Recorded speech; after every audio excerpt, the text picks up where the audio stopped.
So what is your good point Oh. that you are bringing us today? So I guess the good point is that basically our run at major, it's like it was like something amazing that we basically went from 0-2 in the challenger stage to the final. So that's might be my good point. I mean, might be something like. Did you even expect it? Like, did you actually have any kind of like thought that this was possible before the tournament? I mean, that's no. I mean, we were thinking that like we can be some teams, we can be some tired teams, we can be like, we can put like a good fight at least or something like this. But I mean, we went with the flow. Okay. Can you by the way, can you just give us some more thoughts though? Like what made it possible? How did you do it? Like, did you think some players overperformed? Did you find a map that was good? How did you get all the way to the final? Everyone else thought you were never making the playoffs. You're never making the second phase. You've definitely never beaten Heroic, and then you're never going to be in the finals. How did you do it?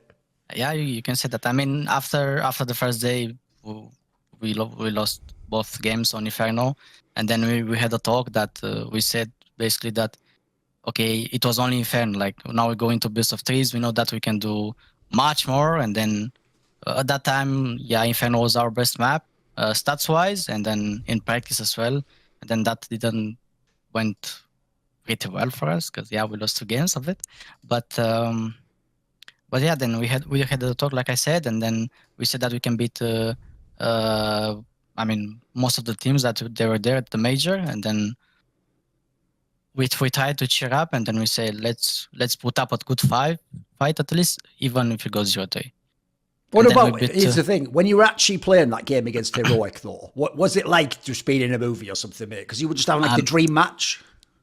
Yeah, I mean, that's the semi-final. There are a lot of stages. We had challenger stage where we go like, we won against Maus, OG, and what, I think ICLA? Oh no, what team? It was B8. Force? Okay, oh yeah, it was Force. It was Force, yeah. And then, wait, it was Force actually. In the challenger stage? Yeah, challenger stage. Force. Okay, Force. Okay, Force. Obviously not that memorable again, but okay, keep going. Yeah. Also, Force were our kryptonite. Like we couldn't win against them. They were beating us everywhere we met them. And then it was like, I don't know, it just happened. And then when we went to Legend stage, that also after coming back from 0-2 to 3-2, we had more confidence. And then all of this stuff, we met Navi. We knew that it's gonna be a hard game. We lost it, and then we got a bit of luck with the matches because we didn't get any tier 1 like everyone said, and all of this stuff. And then we went to 3-1, I think, if I'm not wrong. And then the playoffs games, and then we also got let's put it like a lucky matchup against Monte, because again, you can say that they're not tier 1, they don't have experience, and then. Everyone, we are basically the underdog, even on that game, but we didn't feel like this because we knew that we have advantage, only because we played Rio, and then in Rio we played against Furia, and then everyone was cheering for them, and then we knew how to handle a bit of that pressure, and then like we knew that on their side they have only some young, and then the other 4 guys they don't have like. It's like basically a new thing for them. Yes, it was a new for us, and then it went really well for us. And then yeah, in the semifinal it was Heroic, the first tier 1 team that we met. I mean, that we beat at the major. But yeah, it was I don't know, something amazing. I can say that I had a bit of nervous, only because But it was only for the 5 rounds. That's the weird thing. It was only in the beginning of the first 3, 4, 5 rounds, and then I was like, okay, we can do it. We can beat them. Even though we lost Ancient, then we come back on Inferno, and then we own them on Mirage. Yes. What do you think, Maui?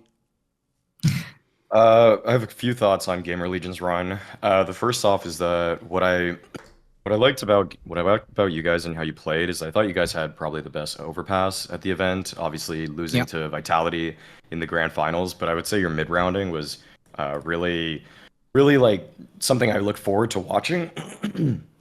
because I just felt like Shuhei had a really great understanding of where he was going to be pulling the defenses at all times. So it really felt like with you looking for openers, with Kioz having kind of a weirdly good event where he was just finding a lot of value on his B-lurks, it felt like you guys always knew that you could go to either side of the map in the mid round, and I think that Shuhei almost always made the right read on that map. So I was really, really in love with watching guys there.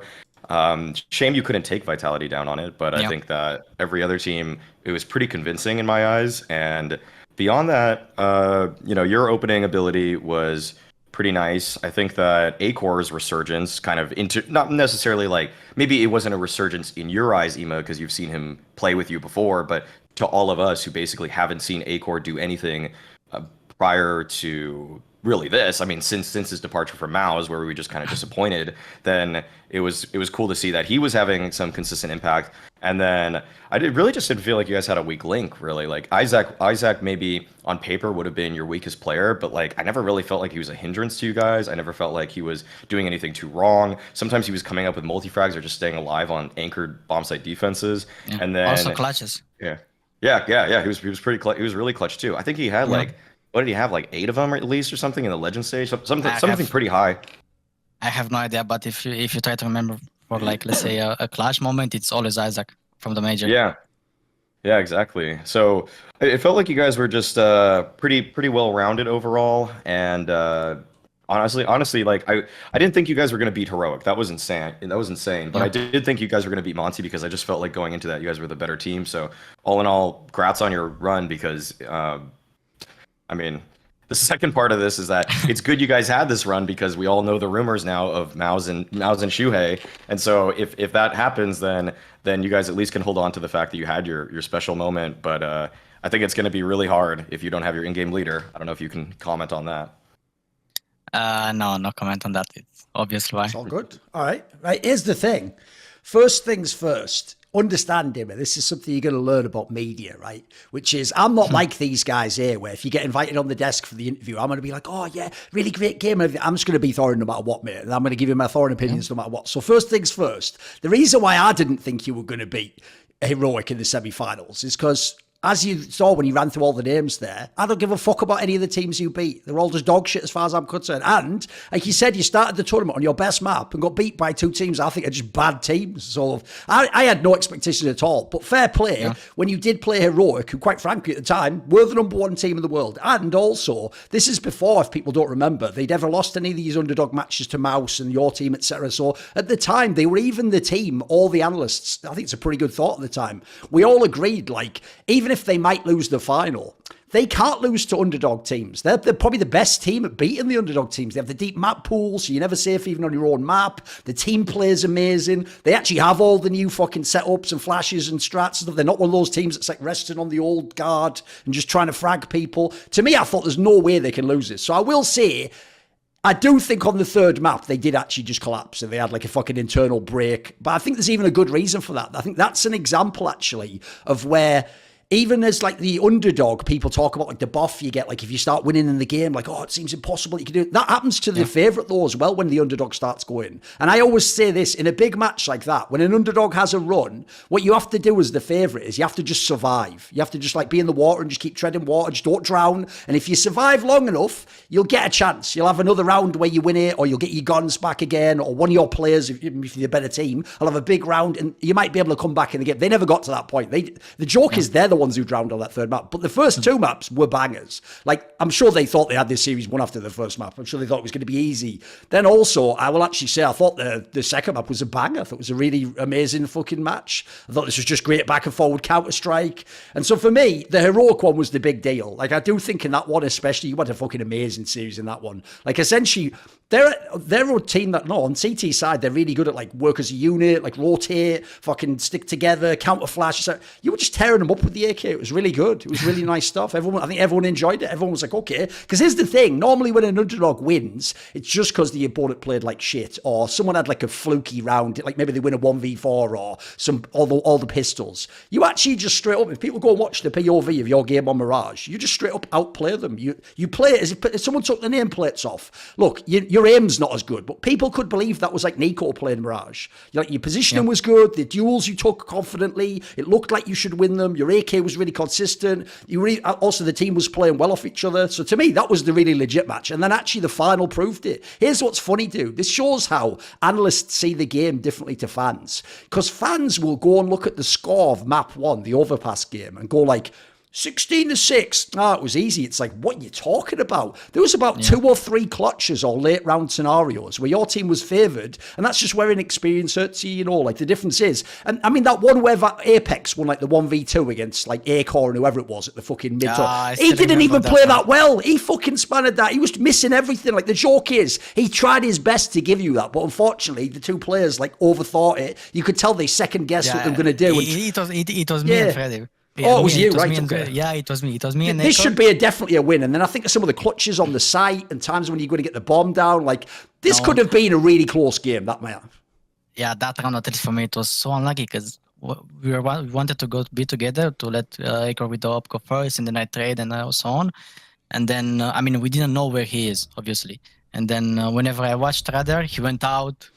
He killed me first, and then Acor missed with the op, and then it was an awkward fight with him, and then he won it. It was so unlucky for us as well. And also, like you said, we lost so many clutches on overpass, and I think I didn't watch that game back. I watched only Nuke because I didn't want to watch overpass because I still remember for the game, they had so many flanks, so many timings that they got, and then it was so crazy. And then in the actual... All rounds they're behind us. Yeah, no, agreed. And then in the Nuke game, people just go off to watch the first half. In that first half, look, it wasn't going to be the end of the series. There'd be a third map. But like Vitality was almost like, this is what happens in games. Obviously, you're trying mentally all the time, but subconsciously, you sort of know if it's like, the game's getting away from us or it's not going. I could see they were ready to go to map 3, mate. At the end of that half, they were just ready. Like, if it starts really badly on the second half, it's map 3, right? Think about Inferno. And the problem was, that's where being an underdog team that's even won games, but now you're in the biggest moment ever and you're playing for your tournament, like that's where it's too much, because what you're asking people to do there is inexperienced players have to win T-side rounds on Nuke against some of the best aimers in the world. Like that's about as hard as you could possibly ask someone to do the job. So it doesn't surprise me they were able to get going and Ziwu heated up and then basically the rest history, they won the game. But I will say this, bearing in mind Overpass was super close. Nuke was right there. I really wonder what would have happened if we went to map 3, because map 3 was Inferno and everyone just saw it at Blast right now. You know what? If you get hit, if you punch him in the face, Vitality can be beaten on that map. They're not unbeatable, it turns out. So I just wonder what would have happened then, because then they would have even had to think, because here's the other thing, people always forget the flow of a match. If you win the first map and then the second map, in this case, was their pick, it's not as big a deal to lose that as it is to be like under pressure on the elimination map where you know you can actually lose the tournament. So like that's when you actually could have put a bit of pressure on them. They'd have had to go backstage after that map and think about it. Fuck, one map to go. What are we going to do? Do we like stick with our original plan? What if they've anti-stratted ours? Do we switch position? Then they'd have been the ones guessing. But that never happened, of course. They got to win. Yeah. So I would just say, in terms of other people on the team, not just going to big you up. I do think the Isaac guy, I didn't know fuck all about the expectations for this guy. Every time I've seen him play before, he was just whatever. In the heroic game, though, he's one of the reasons why he won that series. He had some ridiculous clutches, like you're saying, some like out of nowhere big moments. Shuhei was really good fragging. I'll be interested to see what happens if he does go to another team. Acor, I think he's just an up and down player, but when he's on, people forget, obviously he was the one who pretty much won you that game against G2 at the RMR last year. He can have massive games, obviously, and the key thing with him for me is his actual skill set is really good. He's just someone clearly where he's still figuring out like the competitive mindset, how to actually believe you're the better AWPer, all that jazz, because his first bullet, like as an AWPer, is really good. He's so quick. I even saw in that tournament, people like Cadian were just almost shocked that they were just getting picked or just killed immediately, So there's definitely a lot of promise in the team. The problem is like Maui stays, obviously. ENCE and all the other teams have had this problem a million times, is if you get too good, then people take one or two of your players, and then for the others, it's a tough spot. What do you do? Do you leave? Do you stay? Do you re-up? It's just a hard place to be in, so. See more cool, funny, interesting clips based on topics from my content? Well, subscribe to this channel then, or, be a pleb and don't.